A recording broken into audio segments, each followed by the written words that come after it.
हमारे इस YouTube channel के सेगमेंट फास्ट न्यूज में आप तमाम का इस्तकबाल है। इस वीडियो में आप देख सकते हैं कम मिनटों में बहुत ज्यादा खबरें। तो आइए शुरू करते हैं वीडियो को और देखते हैं आज की ताजा तरीन खबरें। टमाटर के लोड से लदा ट्रक हादसे का शिकार, लूटमार रोकने के लिए पुलिस तैनात। आदिलाबाद में वाकया। एक गैर मामूली वाकये में हादसे के बाद पुलिस को टमाटरों से भरे ट्रक की हिफाजत के लिए सिक्योरिटी फराहम करनी पड़ी ताकि टमाटरों की चोरी को रोका जा सके। तफसीलात के मुताबिक एक लारी हैदराबाद नागपुर कौमी शाहराह नंबर 44 पर रियासत तेलंगाना में आदिलाबाद के मुजाफात में मावाला मंडल के करीब हफ्ते को उलट गई। मावाला पुलिस और national highway authority of India की गश्ती टीम को मुकामी हादसे पर तैनात किया गया ताकि लोगों को टमाटर ले जाने से रोका जा सके। पुलिस ने बताया कि टमाटरों का लोड लारी से शाम तक खाली कर दिया गया। यह हादसा उस वक्त पेश आया जब लारी में टमाटर कर्नाटक के कोलार से नई दिल्ली ले जाया जा रहा था। तेलंगाना के हुज्जाज किराम की वापसी का अमल शुरू। 2 फ्लाइट्स में 300 हुज्जाज हैदराबाद पहुंच गए। तेलंगाना से सादत हज के लिए सऊदी अरब रवाना होने वाले स्टेट हज कमेटी के हुज्जाज किराम की वापसी का अमल शुरू हो गया है। हैदराबाद के शमशाबाद एयरपोर्ट पर 2 फ्लाइट्स के जरिए 300 हाजी पहुंचे। पहली फ्लाइट 8 बजे सुबह पहुंची जबकि दूसरी फ्लाइट 8:15 बजे सुबह पहुंची। एयरपोर्ट पर जज्बाती मनाजिर थे जहां हाजी और उनके रिश्तेदार अश्कबार देखे गए। एयरपोर्ट पर वजीर दाखिला मोहम्मद महमूद अली, सदर नशीन रियासती हज कमेटी मोहम्मद सलीम और दीगर ओहदेदारों ने इन हाजियों का शानदार इस्तकबाल किया। हाजियों का आखिरी काफिला 30 जुलाई को हैदराबाद पहुंचेगा। तेलंगाना स्टेट हज कमेटी से 5583 हुज्जाज किराम ने फरीज़े हज की तकमील की है, जबकि कर्नाटक के 867, महाराष्ट्र के 528, आंध्र प्रदेश के 49, बिहार के 3, छत्तीसगढ़ के 7, झारखंड के 2 और तमिलनाडु के 1 हाजी की हैदराबाद इम्बैरिगेशन पॉइंट से रवानगी अमल में आई थी। हैदराबाद इम्बैरिगेशन पॉइंट से जुमला 7044 आज़मीन हज की रवानगी अमल में आई थी। जुमेरात तक तेलंगाना के 5 हाजियों की मौत की इत्तला मिली है। लगेज एरिया में हुज्जाज के सामान की मुंतकिली और हवालगी के लिए मुनासिब बंदोबस्त किया गया था। कस्टम क्लियरेंस और इमिग्रेशन के दौरान हुज्जाज को सहूलतों की फराहमी पर खुसूसी तवज्जो दी गई। विजिटर्स के लिए कुर्सियों का इंतजाम किया गया था। कविता और केटीआर के लोग मेरे घर वालों को धमकियां दे रहे हैं। सुकेश चंद्रशेखर का गवर्नर को खत। दिल्ली शराब मामला और मनी लॉन्ड्रिंग केस में तिहाड़ जेल में कैद सुकेश चंद्रशेखर ने तेलंगाना के गवर्नर तमिलिसाई सविंदराराजन को एक और सनसनीखेज खत लिखा है। सुकेश चंद्रशेखर ने अपने खत में इल्जाम लगाया कि रुकने कौंसिल कविता और उनके भाई वजीर तारक रामाराव के करीबी दोस्त उनके घर वालों पर दबाव डाल रहे हैं कि वो उनके पास मौजूद सबूत दें। उसने कहा कि वो कविता के खिलाफ ईडी को दिए गए बयान के सबूत को देने का मुतालबा करते हुए घर वालों को धमकी आमेज फोन कर रहे हैं। सबूत देने पर वो 100 करोड़ नकद, शमशाबाद में जमीन और असेंबली सीट का पेशकश कर रहे हैं। सुकेश चंद्रशेखर ने कहा कि इसके पास 2000 करोड़ रुपए के लेन देन के सबूत हैं। उसने कहा कि उनके और कविता के दरमियान तमाम व्हाट्सएप चैट्स की रिकॉर्डिंग मौजूद है। उसने कहा कि आम आदमी पार्टी के कायदीन और कविता के दरमियान रकमी लेन देन को उसने अंजाम दिया था। सुकेश चंद्रशेखर ने गवर्नर को रवाना करदा खत में कहा कि वो चाहता है कि सीबीआई इन मामलात की तहकीकात करे। सुकेश चंद्रशेखर को तेलंगाना के वजीर केटीआर ने रवाना की कानूनी नोटिस। इल्जामात वापस लेने का क्या मुतालबा। बीआरएस पार्टी के कारगुजार सदर और रियासती वजीर केटीआर ने दिल्ली शराब केस के मुलजिम सुकेश चंद्रशेखर को कानूनी नोटिस रवाना की है। वजीर केटीआर ने कानूनी नोटिस में कहा कि सुकेश चंद्रशेखर ने उनके खिलाफ मरकज और सीबीआई को बेबुनियाद इल्जामात की शिकायत की है। केटीआर ने सुकेश से खुली मुआफी मांगने और उनके खिलाफ शिकायत को गैर मशरूत वापस लेने का मुतालबा किया। केटीआर ने मुस्तकबिल में उनके खिलाफ झूठा प्रोपोगंडा ना फैलाने का मशवरा दिया। खातून वोटर्स पर कांग्रेस की तवज्जो, प्रियंका गांधी को अहम जिम्मेदारी। कांग्रेस पार्टी ने तेलंगाना में खातून राय दहिंदों की तायद हासिल करने के लिए कर्नाटक की तरह कई मुराद के ऐलान का फैसला किया है। कर्नाटक में कांग्रेस ने समाज के मुख्तलिफ तबकात के लिए जो वायदे किए थे, इसका असर राय दही पर देखने को मिला और तश्कील हुकूमत के बाद कांग्रेस ने वायदों पर अमलावरी का आगाज कर दिया। कांग्रेस की हिकमत अमली तैयार करने वाली टीम ने हाईकमान को मशवरा दिया कि खवातीन पर खुसूसी तवज्जो दी जाए, क्योंकि तेलंगाना की रिवायत रही है कि किसी भी पार्टी को खवातीन की तायद के बगैर इख्तिदार मुमकिन नहीं। राय दही का फीसद मर्दों से ज्यादा खवातीन का होता है, लिहाजा कांग्रेस को खवातीन के वोट हासिल करने पर तवज्जो देनी चाहिए। हाईकमान ने खवातीन के लिए डिक्लेरेशन की जिम्मेदारी general secretary AICC Priyanka Gandhi को दी गई है। सदर प्रदेश कांग्रेस रेवंत रेड्डी ने पहले ही ऐलान कर दिया कि कर्नाटक और राजस्थान की तरह तेलंगाना में खवातीन के लिए मुराद दी जाएंगी। पार्टी ने माहाना 4000 रुपए पेंशन का वादा करते हुए खवातीन को कांग्रेस की तरफ मोड़ने की कोशिश की है। बीआरएस हुकूमत की जानिब से माहाना 2000 रुपए वजीफा दिया जा रहा है। खवातीन की तायद हासिल करने के मामले में बीआरएस और कांग्रेस में मुसाबिकत का इम्कान है। इंतखाबी एलामिया की इजराई से पहले केसीआर खवातीन के लिए 22 नए ऐलानात कर सकते हैं। कांग्रेस ने बेरोजगार नौजवानों के लिए 4000 रुपए अलाउंस, इख्तिदार के पहले साल 1 लाख सरकारी नौकरियों पर तकर्रुरात और नौजवानों को 10 लाख रुपए तक बिला सूदी कर्ज की फराहमी का वादा किया है। लड़कियों को जिनकी उम्र 18 साल से ज्यादा है इलेक्ट्रिक स्कूटर फराहम की जाएगी ताकि वो तालीमी इदारों को बहिफाजत पहुंच सके। पार्टी ने किसानों के लिए 2 लाख रुपए तक खर्च की मुआफी, आरोग्यश्री स्कीम के तहत 5 लाख रुपए का मुफ्त इलाज और गरीबों को मकानात की तामीर के लिए 5 लाख की इमदाद का वादा किया। कांग्रेस पार्टी ने कर्नाटक की तरह आरटीसी बसों में खवातीन के लिए मुफ्त सफर की सहूलत फराहम करने का फैसला किया है। इसके अलावा गरीब खवातीन को पकवान गैस सिलेंडर 500 रुपए में फराहम किया जाएगा। नामजद ओहदों पर तकर्रुरात के मामले में खवातीन को तहफ्फुजात फराहम किए जाएंगे। तेलंगाना के 22 अजला में मामूल से कम बारिश। तेलंगाना के 33 के मिनजुमला 22 अजला में बारिश मामूल से कम रही है। कृष्णा और गोदावरी तास के इलाकों में तकरीबन तमाम ज़खायर आब में पानी का बहाव बहुत कम रह गया है। बारिश की कमी और ज़खायर आब में पानी के बहाव में कमी की वजह से जारी साल खरीफ के सीजन में काश्तकारी भी मुतासिर हो सकती है। तेलंगाना के 119 में से 106 एमएलएस करोड़पति। तेलंगाना की तश्कील को 9 साल हो चुके हैं, लेकिन गरीबों की तादाद में कोई कमी वाक़ई नहीं हुई। बीआरएस हुकूमत गरीबों की फलाह और बहबूद के बुलंदबांग दावे कर रही है, लेकिन रियासत में एमएलएस की मुआशी सूरत हाल में इजाफा हुआ है, जबकि गरीबों का मियार ज़िंदगी जैसा का वैसा बरकरार है। तेलंगाना असेंबली के 119 अरकान में 106 अरकान करोड़पति हैं। इसका इंकशाफ तेलंगाना इलेक्शन वॉच और association for democratic reforms report में किया गया। मज़कूरा इदारों ने असेंबली इलेक्शन से ऐन पहले सियासी पार्टियों में करोड़पति अरकान असेंबली की तफसीलात इकट्ठा की हैं। साल 2018 असेंबली इलेक्शन में अरकान ने जो हलफनामा इलेक्शन कमीशन में दाखिल किया, इसकी बुनियाद पर 119 अरकान के बिनजुमला 106 अरकान करोड़पति पाए गए। रिपोर्ट में कहा गया है कि 89% अरकान असेंबली दौलतमंद हैं। सबसे ज्यादा करोड़पति अरकान बीआरएस में हैं, जिनकी तादाद 83 है। बीआरएस टिकट पर मुंतखब 88 अरकान असेंबली में 83 का करोड़पति होना यह साबित करता है कि बीआरएस दौलतमंदों की पार्टी है। साल 2018 में कांग्रेस टिकट पर 19 अरकान असेंबली मुंतखब हुए थे, जिनमें से 14 करोड़पति हैं। अगरचे कांग्रेस के 14 अरकान ने इन्हिराफ करके बीआरएस में शमूलियत इख्तियार कर ली, लेकिन मुंतखब होने के एतबार से 14 दौलतमंद अरकान हैं। मजलिस के 7 अरकान असेंबली में 5 करोड़पति हैं।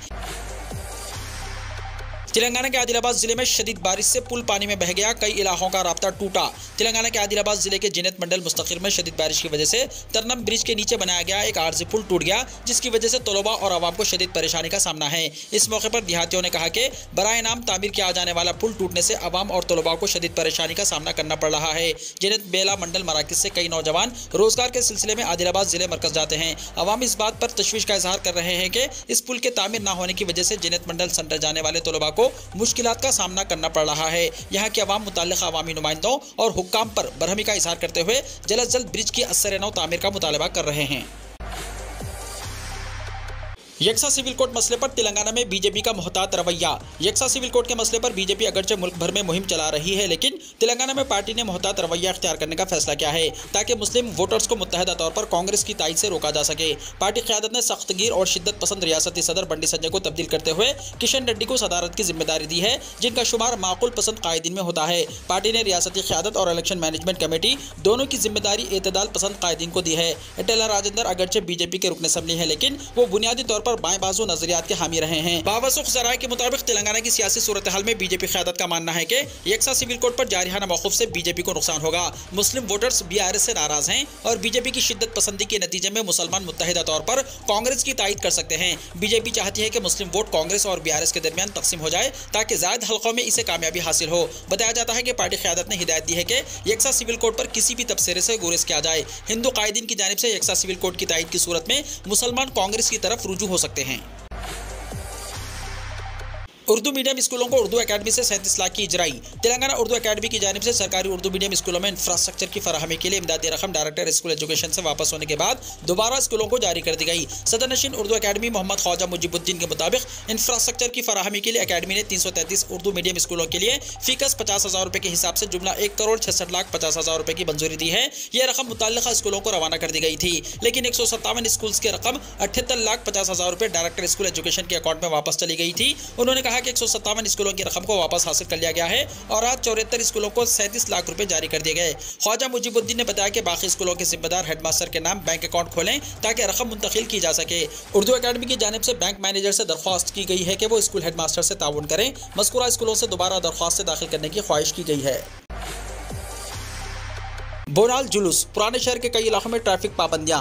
बोनाल जुलूस के पेश नज़र 16 जुलाई और 17 जुलाई को फलकनुमा, चार मीनार, मीर चौक, बहादुरपुरा ट्रैफिक पुलिस स्टेशन के हुदूद में ट्रैफिक पाबंदियां आयद रहेंगी। इंजन बोली फलकनुमा की ट्रैफिक को अलियाबाद की सिमत जाने की इजाज़त नहीं रहेगी। इस ट्रैफिक को शमशीरगंज, टी जंक्शन, बराहे गौशाला ताड़बन या गौशाला मिस्रीगंज, खिलवत की सिमत मोड़ दिया जाएगा। महबूबनगर चौराहे से आने वाली ट्रैफिक को अलियाबाद जाने की इजाज़त नहीं रहेगी। इस ट्रैफिक के रुख को इंजन बोली से बराहे जहानुमा, गौशाला ताड़बन या गौशाला मिस्रीगंज, खिलवत की सिमत मोड़ दिया जाएगा। कंदीगल गेट से लाल दरवाजे की सिमत आने वाली ट्रैफिक के रुख को खदीम Chatri Naka police station station Y junction से बराह गौलीपुरा मोड़ दिया जाएगा। उप्पुगोड़ा और छतरी नाके से गौलीपुरा आने वाली ट्रैफिक के रुख को मस्जिद मोहम्मद शुकुर की कमान की सिमत जाने की इजाजत नहीं रहेगी। इस ट्रैफिक को बलराज ज्वेलर्स गौलीपुरा से मोगलपुरा पुलिस स्टेशन की सिमत मोड़ दिया जाएगा। मीर का दायरा और मोगलपुरा की ट्रैफिक को हरिबौली की सिमत जाने की इजाजत नहीं रहेगी। इसको मोगलपुरा वाटर टैंक इलाके में मोड़ दिया जाएगा।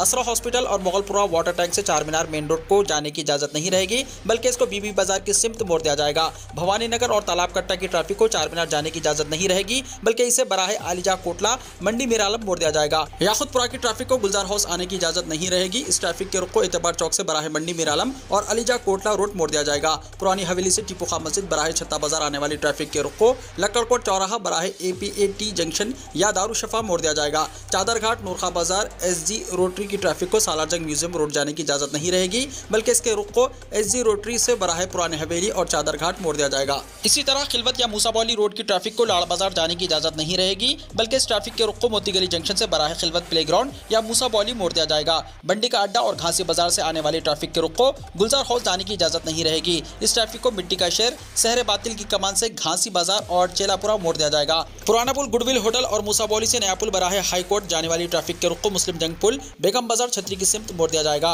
गौलीगुड़ा और सिदम्बर बाजार से नया पुल आने वाली ट्रैफिक के रुख को उस्मानिया हॉस्पिटल मूसा नदी की सिमत मोड़ दिया जाएगा। मदीना चौराहा से इंजनबौली बराह गुलजार हाउस चार मीनार बस टर्मिनल हिम्मतपुरा नागुल चिंता अलियाबाद की सड़कों पर ट्रैफिक पाबंदियां आयद रहेंगी। महाराष्ट्र के हिंगोली जिले में 2 बार जलजले के झटके महसूस किए गए, कोई जानी नुकसान नहीं। हिंगोली जिले के बसमत, कलमनुरी और ओंधा तहसीलों के कई गांवों में जलजले के झटके 2 बार सुबह 7 बजे और हफ्ते की सुबह 7:15 बजे महसूस किए गए। रेक्टर स्केल पर जलजले की शिद्दत 3.6 बताई गई है। जलजले के झटकों के सबब लोगों में खौफ का माहौल कायम हो गया, ताहम इन झटकों से कोई जानी नुकसान नहीं हुआ। मालूमात के मुताबिक आज सुबह आने वाले जलजले के झटकों से लोग घरों से बाहर निकल आए। बताया जा रहा है कि हिंगोली जिले के पंगारी, शिंदे और बासमत वगैरह के देहातों में कई सालों से जमीन के अंदर से आवाजें आ रही है। माहिरीन की तरफ से इसकी तहकीकात की जा रही है। अभी तक कोई ठोस मालूमात नहीं हासिल हो सकी है। नफरत अंगेज तकरीर मामला, आजम खान को 2 साल की सजा। रियासत उत्तर प्रदेश की रामपुर अदालत ने समाजवादी पार्टी के कायद आजम खान को हेट स्पीच मामले में कसूरवार करार दिया। हफ्ते के रोज रामपुर MP MLA कोर्ट ने इन्हें कसूरवार करार देते हुए 2 साल कैद की सजा सुनाई। बीजेपी के रुकन असेंबली आकाश सक्सेना ने अदालत की जानिब से फैसला सुनाने के बाद रद्द-ए-अमल जाहिर करते हुए कहा कि ये तो होना ही था। हमने हमेशा सच का साथ दिया है और हमें यकीन था कि सच्चाई की जीत होगी। आजम खान पर 2019 के लोकसभा इलेक्शन के मौके पर हेट स्पीच देने का इल्जाम आयद करते हुए 8 अप्रैल को मुकदमा दर्ज किया गया था।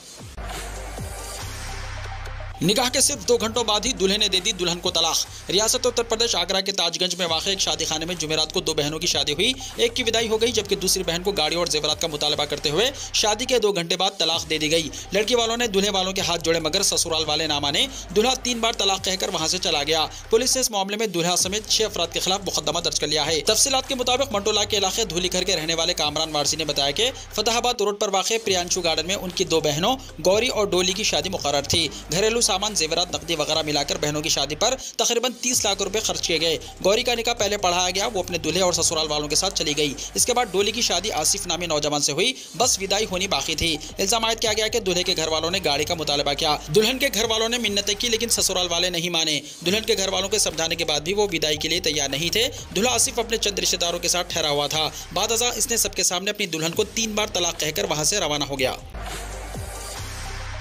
संजय सिंह ने दिल्ली में सैलाब को बीजेपी और मोदी हुकूमत की साजिश बताया। आम आदमी पार्टी ने जमुना के पानी की सतह में इजाफे की वजह से दिल्ली में सैलाब की सूरत हाल के पीछे बीजेपी और मोदी हुकूमत की गहरी साजिश को करार दिया है। एक वीडियो के जरिए इसका इंकशाफ करते हुए सीनियर आम आदमी पार्टी लीडर और राज्यसभा मेंबर संजय सिंह ने कहा कि दिल्ली में सैलाब बीजेपी और मरकजी हुकूमत की वजह से आया है। इसका मकसद दिल्ली को तबाह करना था। दिल्ली में 3 दिन से बारिश नहीं हुई है, फिर भी जमुना की सतह खतरे के निशान से तजावुज कर गई है, क्योंकि हथीनी कंड से तमाम पानी जमुना में दिल्ली की तरफ छोड़ दिया गया। जबकि इसी सूरत हाल में हथीनी कंड से उत्तर प्रदेश, हरियाणा और दिल्ली की तरफ बराबर पानी छोड़ा जाता, लेकिन नफरत और बुग़्ज़ की वजह से मरकजी हुकूमत ने 9 से 13 जुलाई तक सारा पानी दिल्ली की तरफ छोड़ दिया। दिल्ली के लोगों ने अरविंद केजरीवाल को दिल्ली में जितवाया और MCD में आपकी हुकूमत भी बनवाई। इसलिए बीजेपी दिल्ली से इतनी नफरत करती है। महंगी सब्जियों के लिए मुसलमान जिम्मेदार, हेमंत बिस्वा शर्मा का बयान, अवैसी का जवाबी हमला। आसाम के चीफ मिनिस्टर हेमंत बिस्वा शर्मा अपने बेतुके बयानात की वजह से अक्सर खबरों में रहते हैं। इस बार उन्होंने सब्जियों की बढ़ती हुई कीमतों के हवाले से बयान दिया है। उन्होंने कहा कि आसाम, खास करके गुवाहाटी में सब्जियों की कीमतें बढ़ रही हैं और इसके जिम्मेदार मियां मुसलमान ताजिर हैं। वहीं AIMIM के सरबराह असदुद्दीन ओवैसी ने शर्मा के बयान पर जवाबी हमला किया है। दरअसल वज़ीर आला हेमंत बिस्वा शर्मा ने कहा कि मियां ताजिर गुवाहाटी में आसामी लोगों से सब्जियों की ज्यादा कीमत वसूल कर रहे हैं, जबकि गाँव में सब्जियों की कीमत कम है। अगर आज आसामी ताजिर सब्जी बेच रहे होते तो वो कभी भी अपने आसामी लोगों से ज्यादा कीमत ना लेते। सिर्फ इतना ही नहीं, हेमंत बिस्वा शर्मा ने मजीद कहा कि हम सब ने देखा है कि ईद के दौरान गुवाहाटी शहर में बसों की आमदोरफ्त कम होती है, भीड़ कम नजर आती है, क्योंकि बस और कैब के ज्यादातर ड्राइवर मियाँ बरादरी से ताल्लुक रखते हैं। इससे पहले हेमंत बिस्वा शर्मा ने कहा था कि हुकूमत तेदाद-ए-अज़वाज को रोकने के लिए अगले असेंबली इजलास में एक बिल लाएगी। उन्होंने कहा कि अगर किसी वजह से अगले इजलास में बिल मंजूर नहीं हुआ तो जनवरी में बिल लाया जाएगा। सीएम शर्मा ने दावा किया कि पैगंबर इस्लाम सल्लल्लाहु अलैहि वसल्लम ने भी तेदाद-ए-अज़वाज की हिमायत नहीं की, क्योंकि उनका अकीदा था कि मुसलमान मर्द की सिर्फ एक बीवी होनी चाहिए। आसाम के वज़ीर आला के बयान पर जवाबी हमला करते हुए अवैसी ने कहा कि मुल्क में एक ऐसा गिरोह है जिसके घर में अगर भैंस दूध ना दे या मुर्गी अंडा ना दे तो वो इसके लिए भी मियाँ जी को ही मौरूद इल्जाम ठहराएंगे। हिंदुस्तान के वज़ीर आज़म मोदी मुत्तहदा अरब अमारात पहुंच गए। सदर निहान से दो तरफा ताल्लुकात पर बातचीत। हिंदुस्तान के वज़ीर आज़म नरेंद्र मोदी फ्रांस का दौरा मुकम्मल करने के बाद आज हफ्ते को मुत्तहदा अरब अमारात यानी UAE के दारुल हुकूमत अबू ज़हबी पहुंच गए। मुत्तहदा अरब अमारात के सरकारी दौरे पर पहुंचे वज़ीर आज़म मोदी का हवाई अड्डे पर सदर शेख मोहम्मद बिन जायद अल नहयान ने पुरतपाक इस्तकबाल किया। अबू ज़हबी पहुंचने के बाद दोनों रहनुमाओं के दरमियान दो तरफा मुलाकात हुई। दोनों रहनुमाओं ने तवानाई, फूड सिक्योरिटी, दिफा समेत मुख्तलिफ शोबों में दो तरफा ताल्लुकात को आगे बढ़ाने पर तबादला ख्याल किया। वज़ीर आज़म मोदी के इस दौरे के दौरान तारीखी तिजारती मुआहदे पर दस्तखत होने का इम्कान है। इसराइल में डॉक्टरों ने किया हैरत अंगेज ऑपरेशन, गर्दन से अलग हुए सर को दोबारा जोड़कर 12 साल बच्चे को दी नई जिंदगी। इसराइल में कार हादसे के बाद 12 साल लड़के का सर उसकी गर्दन से अलग हो गया था और उसे मौत करीब नजर आ रही थी, लेकिन डॉक्टरों ने कुछ ऐसा कारनामा किया कि बच्चे को नई जिंदगी मिल गई। डॉक्टरों की एक टीम ने हैरत अंगेज तौर पर ऑपरेशन करके बच्चे के सर और गर्दन को दोबारा जोड़ दिया। दुनिया में ऐसे कम ही मामले देखे गए हैं जब सर्जरी के जरिए गर्दन से अलग सर को फिर से जोड़ दिया गया हो। द टाइम्स ऑफ इसराइल की एक रिपोर्ट के मुताबिक कार हादसे के बाद लड़के की खोपड़ी उसकी रीढ़ की हड्डी के ऊपर के हिस्से से आधी अलग हो गई थी। ऐसी हालत में मरीज की जान बचाना मुश्किल होता है। हादसे के बाद लड़के को हवाई रास्ते से हादसा मेडिकल सेंटर ले जाया गया था, जहां इसे इमरजेंसी सर्जरी के लिए भेजा गया। डॉक्टरों ने देखा कि लड़के का सर गर्दन के पास से तकरीबन पूरी तरह अलग हो गया था, लेकिन उन्होंने बहुत एहतियात के साथ सर्जरी को कामयाब बनाया और लड़के को नई जिंदगी दी। बड़ी उम्र के शख्स के साथ अगर ऐसा कुछ होता है तो सर्जरी कुछ आसान जरूर हो जाती है, लेकिन बच्चों का सर गर्दन से अलग होना जानलेवा होता है। डॉक्टरों का कहना है कि ये बिल्कुल भी आम सर्जरी नहीं होती है। एक सर्जन को इसे करने के लिए इल्म और तजुर्बे की जरूरत होती है। ऐसे मामलों में मरीज की जान बचाना एक चैलेंज होता है, लेकिन डॉक्टरों के तजुर्बे और जदीद तकनीक की मदद से ऐसा मुमकिन हो सकता है। बहरहाल बच्चे के वालिद ने कामयाब सर्जरी के लिए डॉक्टरों का शुक्रिया अदा किया। बताया जाता है कि हादसे के बाद लड़के के वालिद ने इसे एक लम्हे के लिए भी नहीं छोड़ा। वो संगीन हालत में इसे अस्पताल लेकर पहुंचे थे। अपने इकलौते बेटे को बचाने के लिए अस्पताल के मुलाजिमीन का भी उन्होंने शुक्रिया अदा किया। उन्होंने कहा कि खतरनाक हादसे के बाद बेटे के बचने की उम्मीद कम थी, लेकिन डॉक्टरों ने इसको नई जिंदगी दे दी। ट्रामा और ऑर्थोपेडिक्स टीम की मदद से ही ऐसा मुमकिन हो सका। वीडियो को लाइक शेयर कीजिए और हमारे इस YouTube चैनल को सब्सक्राइब करते हुए इसके बेल आइकॉन को भी प्रेस कर लीजिए, ताकि हर आने वाली वीडियो का नोटिफिकेशन सबसे पहले आपको मिलता रहे।